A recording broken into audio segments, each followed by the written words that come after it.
What happens with Labradoodle puppies at week 2? This video is going to give you the answer. It's also going to tell you about a big mistake that I made. And we're also going to give you an update on all of the puppies, Mama Rain, as well as talk about the 3 important partnerships between you and your puppy. Hi, I'm Claire from Van Isle Labradoodles, and these medium-sized Australian Labradoodle puppies from our Rainbow Rhapsody litter are 2 weeks old. Well, actually, here comes my mistake. They're more than 2 weeks old. We did their 2-week litter update video, but somehow it got lost and never did get uploaded to YouTube. So we're doing it again today, and the puppies are now 10 days old, or 19 days old. It's almost time for their week 3 update. So it's not going to be much of a surprise as to whether or not these puppies have their eyes open. At 2 weeks of age, that is the milestone that we're looking for in our Labradoodle puppies. As breeders, we like to make note of when they open their eyes, and puppies can open their eyes anywhere from about day 10 through all the ways to day 21. If we have a puppy who hasn't opened their eyes by day 21, then we generally take that puppy to the vet to make sure there's no issue with the eye. If the puppy's eyes haven't opened, normally all that is sometimes they have a little bit of a crust or a film around their eyelids that keeps them from being able to open. Yes, I can open them and clean them up myself, but I prefer to have the vet do that, and I also want to make sure that our vet has a chance to examine their eye if this happens, to make sure there's nothing else that's going on. But with these puppies, everybody has their eyes opened.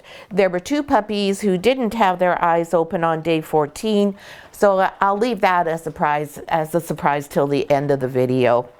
Now, what about Mama Rain? How is she doing? Well, you can see she is doing quite nicely, thank you very much. Rain is quite an interesting first-time mama for us. Usually our first-time mamas are extremely hesitant to leave their puppies. They're like a helicopter mom. But Rain seems to be as if she is on her final litter. She's quite confident, she's relaxed, she's not concerned about the puppies being in any sort of imagined danger or risk. She knows they're fine, she's content to leave them for periods of time. She doesn't go anywhere because she can't unless we take her out, but she's often out in front of the box rather than right next to the puppies here. So does that have an impact on the puppies? Not really, no. If anything, it helps them to problem solve and become more independent because they don't have her there to monitor everything that they're doing. But there's absolutely no risk to them, and Rain seems to have the sense to figure that out and therefore not be worried about them. You can hear some of Misha's puppies in the background there. She's quite curious about them. Now, first, when Misha joined us in the whelping room here in the maternity ward, Rain was a little perturbed by that, and there was a little bit of animosity between the girls for the first day or 2. So it's important as Labradoodle breeders that we diffuse that situation as best we can. And mostly that's just a matter of sitting with each girl, reassuring them, and we have this design so that we're able to be in between the 2 of them while they still remain separated. We can talk to both of them and reassure both of them and make sure we foster a nice, good relationship between them, because we don't want either of our moms stressed out. What Rain just did now is appropriate. She was curious, she was interested, she was concerned because she heard a little bit of a puppy distress call, and then she just shook it off and forgot about it. We don't have the 2 moms go out together. While they're in here and their puppies are this young, there is the risk that they will fight one another. And that's all about a natural instinct to be the superior girl within the group. So we make sure that that doesn't happen. We just don't have them go out together.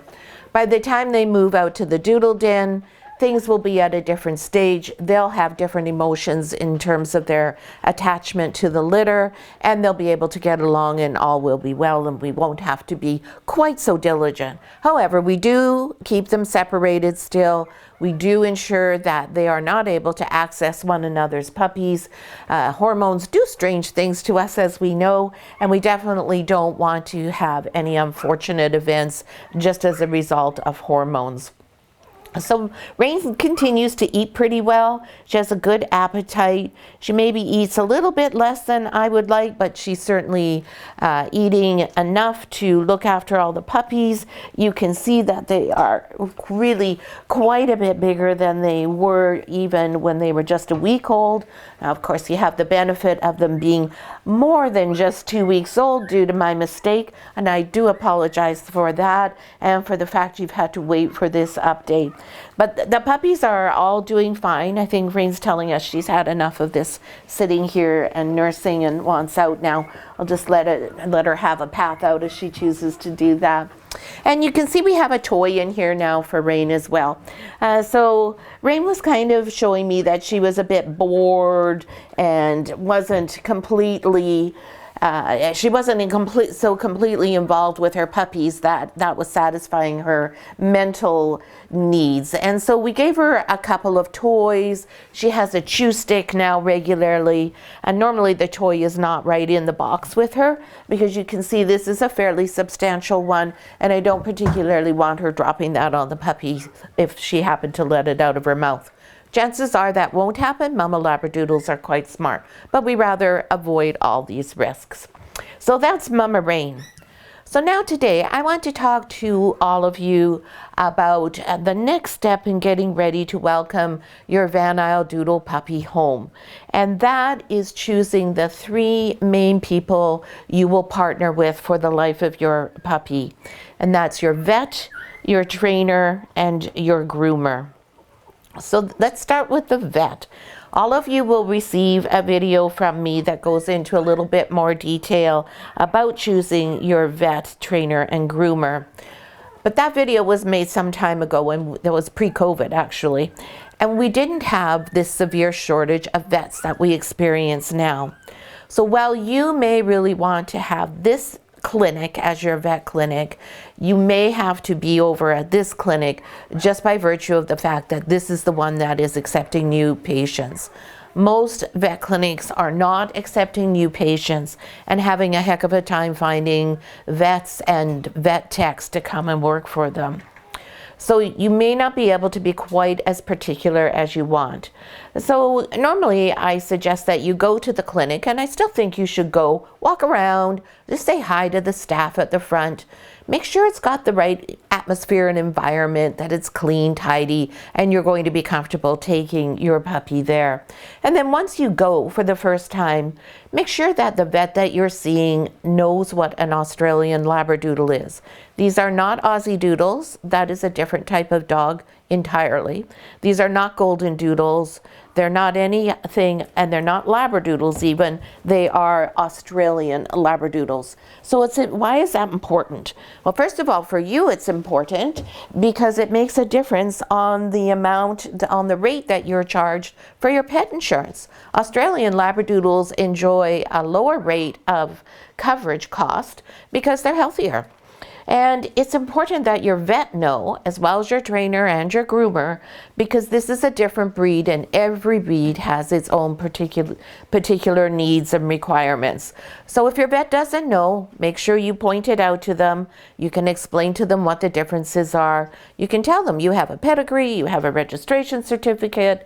You can tell them all the things that you know about Australian Labradoodles, and that way you're helping educate your vet if they aren't familiar with that. And don't be surprised if they're not. It's not that uncommon of a thing. The other thing that I really stress is that you make yourself aware of where the nearest emergency vet is. Most general practitioner vets no longer offer after hours care, or if they do, it's on a very limited basis. Vets don't have clinics full of fancy equipment and specialists at their beck and call for when there is a true emergency situation. So you need to know where it is that you would be going, have that phone number handy so you know what to do in the event that there is an emergency with your dog. And I recommend that when you're traveling, you do the same thing. If you're spending the night somewhere, even if it's just an overnight stop, or if you're going to stay somewhere, make sure you've made yourself aware of the nearest emergency vet clinic. Find out if there's a vet clinic, if you're staying for a period of time, that will see your dog should something happen while you're away. Now, Reynold and I used to go to Arizona in the winters, and one time our dog Checkers, he liked to, when he pooped, he liked to have his butt up against something. And we were doing a hike in the cactus forest, and of course, you guessed it, you got his butt right up against a prickly cactus. So he needed some vet attention. So luckily, we already knew where the vet was. We had established something of a relationship with them to the point where at least we had a file. They knew our names, they knew what type of dogs we had, and we were able to go in and have them looked after. So those are things that you don't necessarily think about when you're traveling with your Labradoodle, but things that you do want to keep in mind. Now, the next thing is your trainer. Now, I said these are partnerships you had for life, and you may think, oh, well, I'm going to only deal with my trainer for the first few months until my puppy knows sit, stay, come, and the various basic commands. But actually, you're going to be learning together. It's not training your puppy, it's you and your puppy learning together and how to work together that you're doing. And you're going to be doing that for every day of your dog's life. If you have a quality trainer, that trainer is going to remain interested and involved in your Labradoodle puppy's life for their entire lifetime. They'll keep in touch. They'll tell you what might be changing at certain stages of your puppy's life. Now, if you're lucky and you live here on Vancouver Island, our two suggestions for trainers are Taylor from Positive Results. Taylor does work for us as well as having her own training company. And so, of course, she knows your puppy and has known your puppy since birth. She runs group classes up and down the island. So it's really nice to be able to work with someone who's very familiar with the breed and even your own puppy in particular.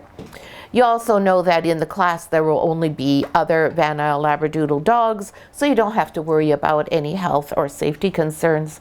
And we actually have one litter that's going home. All the puppies are from Victoria, so everyone's going to be in one group class together. So it'll be pretty fun to have the whole litter doing a class together. The other trainer we like to recommend on Vancouver Island is Communicanine. They also have worked with many of our dogs, highly familiar with Australian Labradoodles, and have an excellent puppy socialization and manners class. So your socialization kindergarten class, you want to start within the first week or two of taking your puppy home. It's important that you don't delay socialization with your puppy. It's important that your puppy is able to spend time with other puppies. It's important that your puppy gets out and about. And it's important that you don't miss that little window of time where your puppy is so impressionable. And then your manners class, which is more like your sit, stay, and very reliable recall, those you want to wait till your puppy is about 6 months old for. Is you want to wait until you've got your puppies where they're close to being mature before you start tasking them with things that do require a lot more effort on their part. Are you going to not learn in the meantime? No, of course not. You and your puppy will continue to learn to do various things together. And lots of you will enjoy teaching your puppy to sit, to roll over, go in a circle, long before that you go to any type of manners or even if you go on and do a tricks class. Each puppy is different, each person is different. If you enjoy doing that and learning with your puppy, then that's something that you'll do before your puppy reaches 6 months of age. So again, you want to go and watch a class. If you're considering going to ABC Trainer, you want to go and ask if you can attend a puppy class.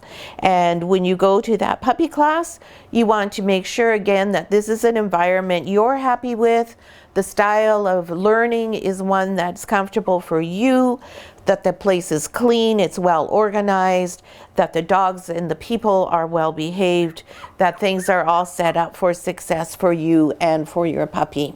And again, you want to ask and make sure they're aware of what an Australian Labradoodle is and how they differ from a Golden Doodle, an Aussie Doodle, and how that training and socialization process would be adapted to fit an Australian Labradoodle. Now, this isn't because Australian Labradoodles are particularly needy or different. It's because every single breed of dog requires a unique approach. Just like every dog is different. Oh, yes, they are. Mr. Green Collar is being very affectionate today. And then last but not least is your groomer. I can tell you that most of the phone calls that we get that involve tears are as a result of a grooming choice. When somebody has poodled their doodle, or they get a schnauzer back, or their dog is completely shaved off, or their dog looks like a Cocker Spaniel. So you will get a grooming guide that goes home with you, and that will show you what an Australian Labradoodle clip should look like. Now, this is your puppy. You get to choose how your puppy looks.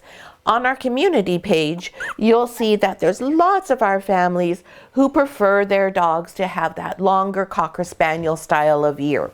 That is not the way that ALDs are supposed to be clipped, but big deal, it doesn't matter. You're not showing your dog. There's no rules that you have to follow. It's your dog. If you prefer that long-eared look, then that's perfectly fine.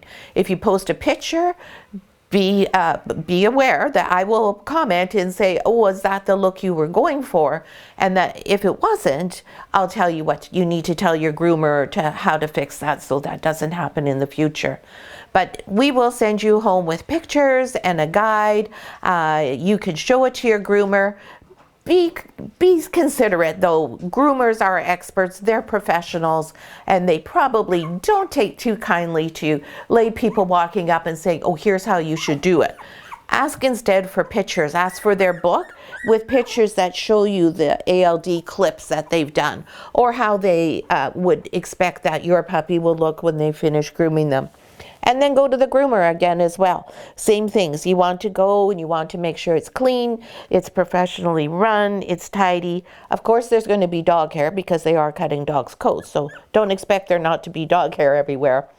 And what I really like to see in a grooming salon is a window where I can see through to at least part of what's going on with the dogs. I don't expect to be able to see everything. That's not good for the dogs, but I do expect to have a window that's probably a little bit higher above most of the dog's vision, where I can look through and see just exactly what's happening. Now, some people talk about how they prefer to go to a groomer that only grooms one dog at a time and or lets the dog wander around in the grooming salon. So personally, I don't care for that. Your Van Isle Labradoodle puppy is going to go home to you very comfortable with their crate. If you're in the Head Start program, they'll be completely comfortable in their crate and sleeping through the night as well. So your puppy will have learned that their crate is their safe place. That's where they can relax. That's where nobody can come and do any harm to them. So when they're at the groomer, I want my dog to be in the crate so that they feel safe. They get that sense of security and familiarity. I don't want them wandering around in a place they're not familiar with, where something could happen. They could get stepped on. A tool could fall off. A dog could get off the table and have a fight with my dog. I don't want that kind of atmosphere or that risk. And most professional groomers I know also don't want that. So I think it's a good thing when dogs are kept in a crate at the groomer. And I don't see any advantage to having a groomer where it's just your dog. I think it's actually advantageous when there's more than one dog, because your dog is getting some great desensitization and socialization without you doing a thing. because they're going to hear all what's going on. There'll be more than one groomer chatting. There'll be different tools going, hair dryers, dogs that they can see. But when they're in the crate, they're safe and protected from. What a great opportunity for your dog. So that's my personal preference, then that's my recommendation. Of course, again, it's your dog, and if that doesn't suit with what makes you comfortable, then you should do what makes you comfortable. So now, normally this would be the big reveal. Who has their eyes open? Well, the reveal's a little bit spoiled because of my mistake. And of course, the puppies all have their eyes open. The two that did not have their eyes open on the day 14 when we did the first update was orange collar and green collar. Everybody else either had their eyes open or had slits that did open later that day. And the puppy that opened their eyes first in this litter was Pink Color Girl. She opened her eyes on day 10. And everybody else was around between day 12 and day 14. Orange and green, as I said, didn't have them open when we did the video, but they both had their eyes fully open by the next morning. They both could see someone. So when the puppies open their eyes, what happens? Is it like, oh, whoa, look at the world? It's not quite as dramatic as that. It's a little bit more of a gradual unveiling. What the puppies see when their eyes are first opening is mostly just blurry shapes. And they begin to associate, oh, this shape is the person, or whatever they think of us as. This shape is mom. This shape is my litter mates. And over time, their vision improves. Now, dogs never have quite as good vision as we do. They also don't see as many colors as we do. They do see colors. The funny thing is a lot of balls, especially chuck-it balls, which are so popular, they come in an orange and a blue color. And when we throw them, we can see them against grass really easily. The dogs can't. They cannot distinguish between orange and green. So sometimes when you watch your dog going around and you think, good grief, how can you not see it? It's right there sticking out like a sore thumb. That's the reason why, because they can't distinguish between orange and green. Some people have that if they're colorblind as well. So they don't see a whole lot yet. And soon their ears are going to start to open. That's the milestone we're going to be looking for next week. Some of them, I can tell you, have already started to have their ears open to a degree. When we do that, nobody moves, so nobody has their ears open enough that they are actually actively hearing. But that will come soon enough. Now you can also see that they're taking up quite a bit of space in here. You saw green collar walking, or green collar's over here, green collar walking around up on all fours. They are all quite mobile now. So by next week, they will have moved from the maternity ward into the doodle den, because it is time for them to have some more space, start to exercise those limbs, start to build some coordination and develop some muscle tone. And Mr. Orange Collar is making sure that Green Collar doesn't have too much light in his eyes there. He's just going to cover up his face. Is that what you're doing? So that will be the big change for next week. Now I'm going to give you their update with their weights and information, and that is going to be what they were at the proper time when they were actually 2 weeks old. And I'm not going to tell you what they weigh today. You have to wait for the week 3 update to find that out, which is going to be in just a few days. So the first puppy in this litter is our Pink Collar Girl, and she's right over here. So again, the puppies can't hear yet. We still touch them. We still give them lots of notice and warning that we're going to be picking them up, because no dog gets picked up in dog world. So Pink is our black sable girl, and there's her beautiful eyes. Now, what do you think? Are her eyes blue or are her eyes brown? Well, all puppy dog eyes are blue at this age. They'll stay blue for a while, but the black dogs will end up with the same colored eyes as Mama Rain, which is a very, very dark brown to almost a black. And you can see already Pink knows to look over here and look at me and get some of that eye contact going already. She recognizes that there's a shape attached to being held. Right, baby girl? Yeah. So Miss Pink at week 2 weighed 920 grams, just under a kilogram. And you can see they're a lot more squirmy now too. It's like, hey, what are you doing? Put me down. Next is our red collar girl. Red is our other black sable girl over here.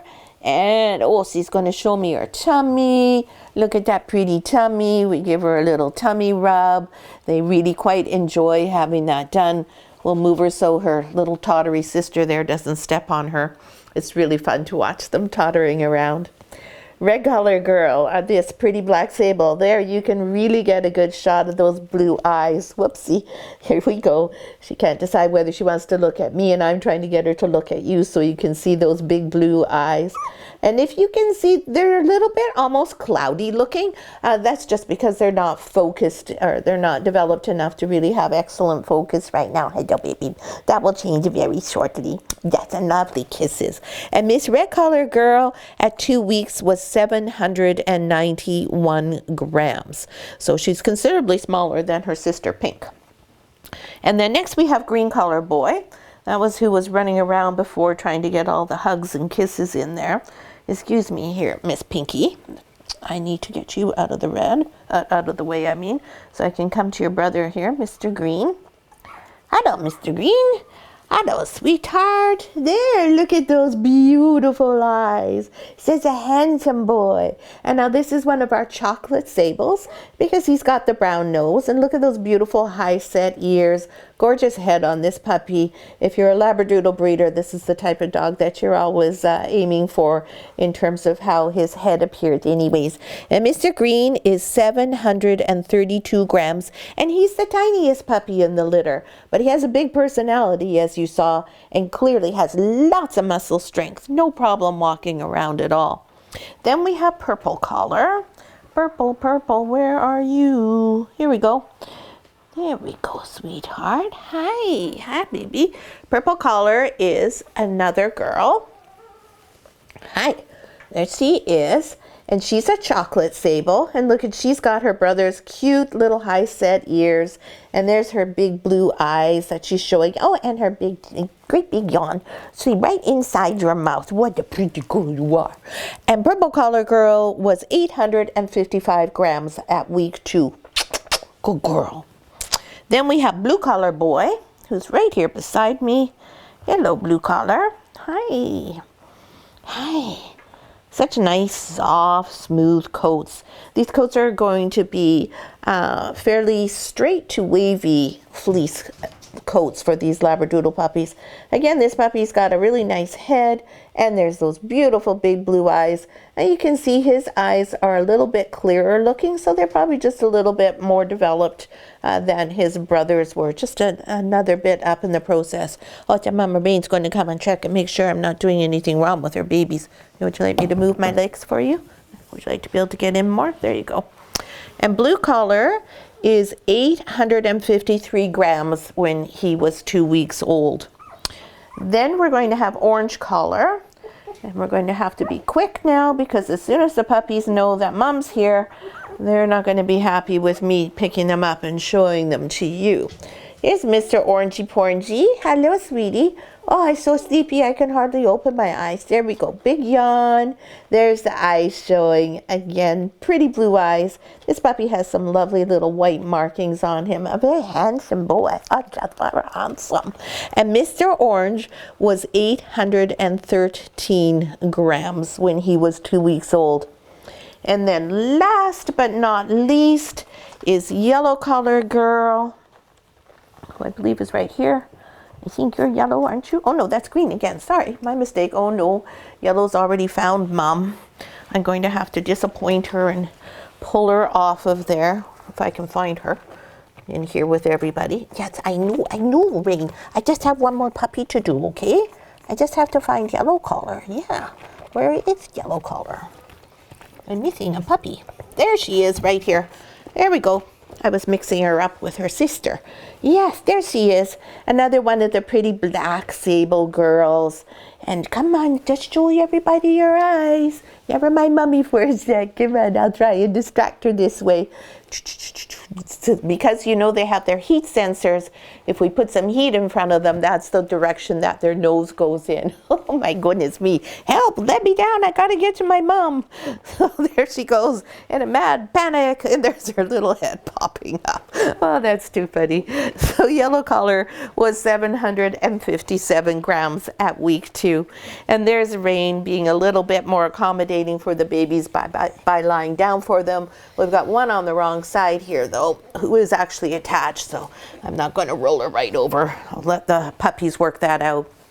One thing that's nice now that they're a little bit larger and a little bit stronger is we don't have to be quite so worried about somebody getting squashed underneath Rain. I'm not sure if you can see that with the camera there, but this puppy's on the complete wrong side. But actually there's 2 of them on the wrong side over there, but they are both attached. And here's one coming out at the end. I guess they didn't think that that was the best approach. That's orange collar there. We'll just bring him around and say, hey, how about going from this side? And we'll just leave the other one over there. And then Mr. Green is just going to have a nap. He says, no, I'm exhausted from all that walking around. So I'm again sorry that your update was late. I hope you enjoyed it still. Please, if you have a moment and can pop us a comment, we'd really appreciate that. Or a thumbs up is also appreciated. And we'll see you in just a few days again for our week 3 update, which will probably be coming to you from the Doodle Den. This is our last visit in the maternity ward for this litter, and we will see who can hear. Thanks so much for watching. Hey, that's a good girl.